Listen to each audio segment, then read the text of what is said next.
Кыргыз мамлекетинин улуу жетекчиси, мамлекеттик жана саясий ишмер, кыргыз эл баатыры Сталиндин кадры Исхак Разаков 1910-жылы Коросон айылында туулган. Мына биз турган Кыргыз мамлекеттик техникалык университети дагы бүгүнкү күндө Исхак Разаковдун ысымын алып келет. Бүгүнкү күндө шаар тургундары жана дал ушул университеттин студенттери Исхак Разаков тууралуу канчалык деңгээлде маалымат билет, алдыда чогуу сурап көрөлү.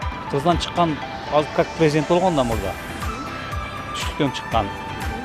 Жазуучу. Премьер-министр болгон бизге чейин көп салымдарды коштон Кыргызстандын өнүгүшүнө, кыргыз тилинин өнүгүшүнө патриот киши болгон. Биринчи башкаруучу сыяктуу, президент сыяктуу.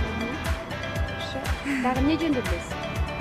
Мен таза болсом, сен таза болсоң, коомду таза болот деген. Исхак Разаков. Извините.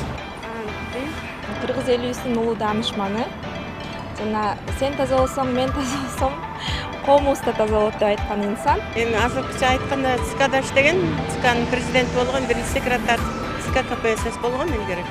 Жазуучу. Кандай чыгармаларын билесиз? Билбешкем. Агартуучу. Тумуш президент болгон. Дагы эмне маалымат билесиз? Ал Баткен областында туулган. Сүлүктүү айылында. Исхак Разаков, биринчи председатель. Президент. Секретарь первый. Союз малында. Исхак Разаков Кыргызстандын биринчи катчысы жана эл агарчысы болгон, Кыргызстанга чоң салым кошкон, ГЭС тесттерди курган.